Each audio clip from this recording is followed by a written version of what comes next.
Good morning, Knicks Nation. Today is August the 3rd, Wednesday, August the 3rd, 2022. Again, I hope that you are safe and healthy today. I hope that the needs of you and your family in terms of food and shelter and clothing as well as health are being met today.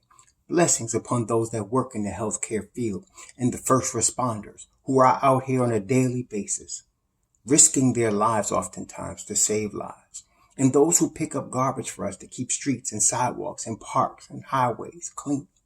And those that make deliveries for our convenience. And I say double blessings on the men and women trying to help rescue, deliver, recover the teenagers and the children that are victims of child molestation and pedophilia.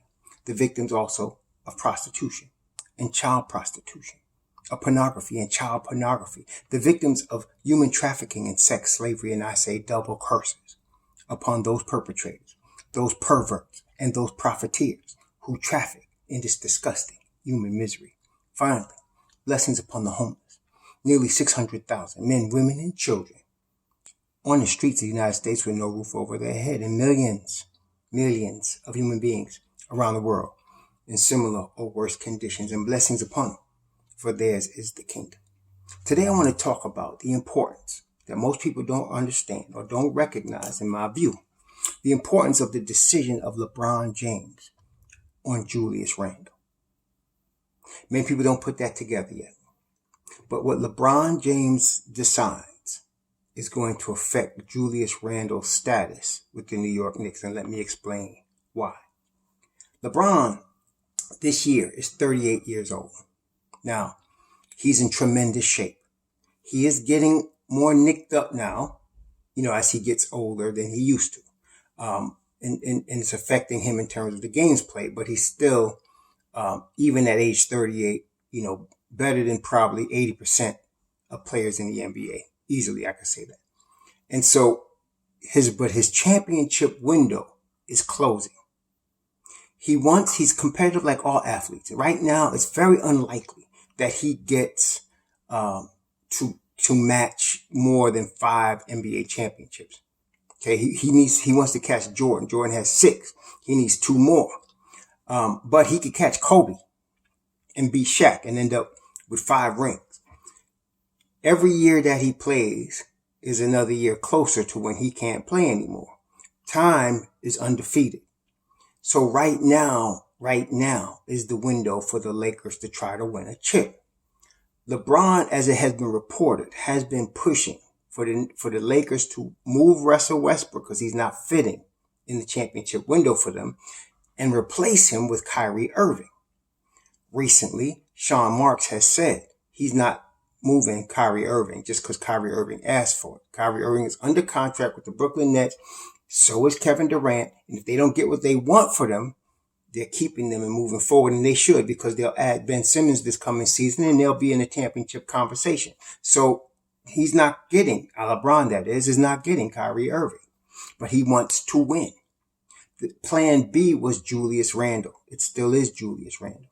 So you can try to make something work with a Julius Randle or LeBron James and Anthony Davis to try to push for that next championship. Whether they'll be successful or not, that's not the question.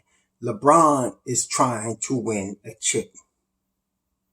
And he's trying to put together the best team that he can. And I say he because he has just as much influence on any team that he's on as any general manager and any president of basketball operations. So the next plan B is Randle, that he can realistically obtain. LeBron doesn't care about future number 1 picks. He's trying to win now. Okay, so that would be a problem. Now, from the Lakers' standpoint, you have a window to win another chip with LeBron James. Okay, you have a championship window to win with him. Let me get some more light. I always forget the light. Sorry about that. You have another window, but the window is closing fast. Okay, so you want to try to maximize your winning potential with him while you have him, because also, aside from what I just mentioned, there's Bronny. Bronny James is going to play 1 year at college this coming season. And then he's going to the NBA. LeBron has clearly stated on multiple occasions that he wants to play with his son. It would be historical that he and his son would play on an NBA court together. Bronny James, I've seen some film of him. I don't know if he's superstar potential, but he is certainly an NBA level player. He is. He's got that type of talent. He's an NBA level player. We'll learn more in his first year of college, as a freshman. But he seems to me to be an NBA level talent. So you're going to have LeBron, and LeBron is only signing 2-year deals. This year is the end of his 2-year deal with the Lakers. So he is an unrestricted free agent next summer. If Bronny is a lottery pick, the Lakers will not get him. So that means LeBron will leave as an unrestricted free agent to whatever team drafts Bronny James. So that leaves you this season, if you're the Lakers, to win a chip with LeBron James. Or to try to trade whatever assets you need to trade to move up to get Bronny next year. But your window is tight. Either way you cut it. So that means the Lakers must try to make moves now for LeBron to try to win a chip now. They must put their best foot forward. LeBron has already decided that does not include Russell Westbrook. So that be the case, they have to move him. And he's a $47 million salary. $47 million. An expiring $47 million. So whoever obtains him is going to create $47 million of cap space in 2023. There's very few teams that can afford to do that, even if they wanted to. There's very few teams that can afford to do that. Okay, I could probably name 5 if I wanted to think about it hard, but the Knicks are one of those that can afford to do it on a couple of reasons. Number one, if we traded Randle with Derrick Rose, just those two right there creates the $38 million that you would need. You throw in a young contract and now you can get up to $41 million and you can get LeBron James. $41 million does it for a $47 million deal. You could get LeBron James, You could get Russell Westbrook and you could have the cap space open for next summer that RJ's salary is going to fit into and then some. Okay, so that makes sense. Also, you open up the time frame. Now you open up the Obi era officially. Obi becomes your starting 4. You open up the Obi Toppin era, which is why they traded for. They drafted him 2 years ago anyway. So LeBron's push for a chip now is also Randle's ticket to Los Angeles. And again, let's go over the 2 reasons again for those that didn't pay attention. Number 1, LeBron needs to win now. He don't want Westbrook with him. He's decided. I'm sure it's not personal, but he's decided that he cannot win a chip with Davis and Westbrook. So he's got to move. He's going to move Westbrook. It's a movable contract. It's a $47 million expiring deal. So he can move him. Then he wants Kyrie. Kyrie's not coming there. Next step.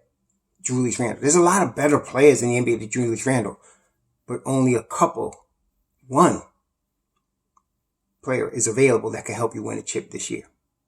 Julius would be the 3rd option on that team, and he wouldn't whine about it because you're going to have LeBron and Anthony Davis with LeBron running the point that he always does. Okay. Then you're going to need a couple of shooters around him, around LeBron. And, I'm sure they can fill that in. They have a bunch of those type of guys they can get, shooter type guys. And then they need defenders. Now, Taylor Horton-Tucker will be very important to LeBron because he's a piece that going to help them win. He's a shooting guard. Okay. You're going to want him. You still have Kendrick Nunn. You still have Damon Jones. You got a few guys. You got Thomas Bryant at the 5. You got some pieces enough for LeBron. If he's LeBron with Davis, with a Julius Randle. So that's number 1. LeBron wants to win his 5th chip, and this is the year to try to do it.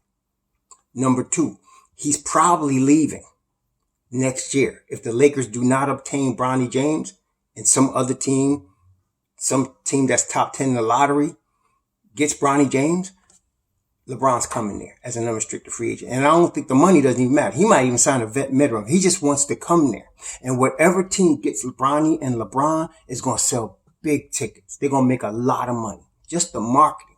Not even talking about the record. Just the marketing aspect is going to make a lot of money for that team.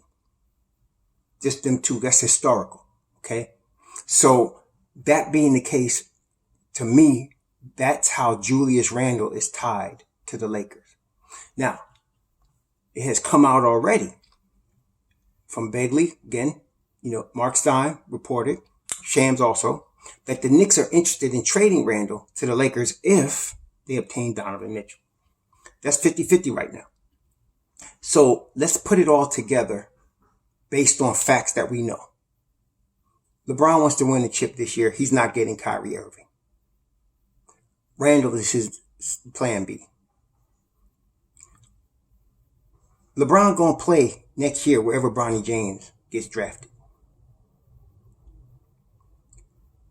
The Knicks drafted Obi Toppin to be the number one power forward. Randle has shown himself to not be a number one option. He is not a playoff leader.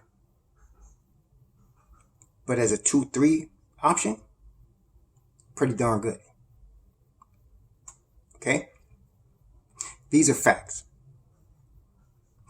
Fact, the Knicks need to move on and get Obi. Now, will they move Randle? This is the question. Will they move Randle if they don't get Donovan Mitchell? I don't know. But I feel like they can get 2027 and maybe 2029's number one from Los Angeles. If Los Angeles gets desperate enough to make sure that LeBron is in position to win this fifth chip. Okay, I think we could squeeze that out of him. Because everybody talks about Danny Ainge, but the Don, he's his own dude. He rough too. He can smell the desperation also. So we'll see what happens. But that's where the Lakers are. They're under a lot of pressure this year to put LeBron in a position to win. Okay? Because this is probably the last year he's in LA unless they can get Bronny James there. So that's where we're at right now. And that's why I'm saying LeBron's decision affects Julius Randle, which is why I believe this discussion is happening at any rate in the first place, that Randle to LA discussion that's been reported. I believe that's only happening because LeBron wants to win now. Okay. Now, the Knicks would probably be including Randle, Rose, as well as a young player to make the salaries work. And I'm thinking if Cam doesn't go in the Mitchell trade, he's likely that dude because the Lakers wanted him if you remember, they wanted him last year. He would get a lot of minutes on a Laker team that's trying to win a chip, which would be good for Cam actually, bad for us. But we might be able to get in that scenario, Westbrook with 2 number ones. And I think I would take that deal. If we were sending Derrick Rose an expiring $14.5 million, Julius Randle, Cam Reddish, and we were getting a 27 and 29 first round pick from the Lakers, I'm taking that deal. Okay, I'm taking that deal. So that being the case, you might see a Randle trade even if they don't get Mitchell. Because like I said, if the Knicks could squeeze 2 first rounders out of them in this deal and then they'll buy out Russell Westbrook. Russell Westbrook would never wear a Knick uniform. They'll buy him out. They got the money to do it, which is another reason we could do this. Dolan got the money to do that. They could buy out Russell Westbrook. $40 million, boom, here's your check. Bye. And then let him go sign on a vet minute with some team to try to win a chip. But we open up $47 million of cap space in 2023. Okay. As far as a player getting back for what we're sending, we couldn't really take a player back because we're talking about $41 million we're sending to the Lakers and receiving $47 million. So we really couldn't take more salary back, but that's fine. Give me the 2 first rounders and then we'll move on with life. And then we have now 2 first rounders for Julius Randle. We obtained him as a free agent. We get 2 first rounders from him. I'm happy with that. That's value for Julius Randle. So, and then of course you're opening up cap space for RJ for next year. So look for this because I'm thinking this is coming. And I'm thinking it might come, like I said, even if we don't get Donovan Mitchell. They may do this if they can get the 2 first rounders. Let's see what happens. Meantime, enjoy your Wednesday. Be safe out there, Knicks Nation. Sure.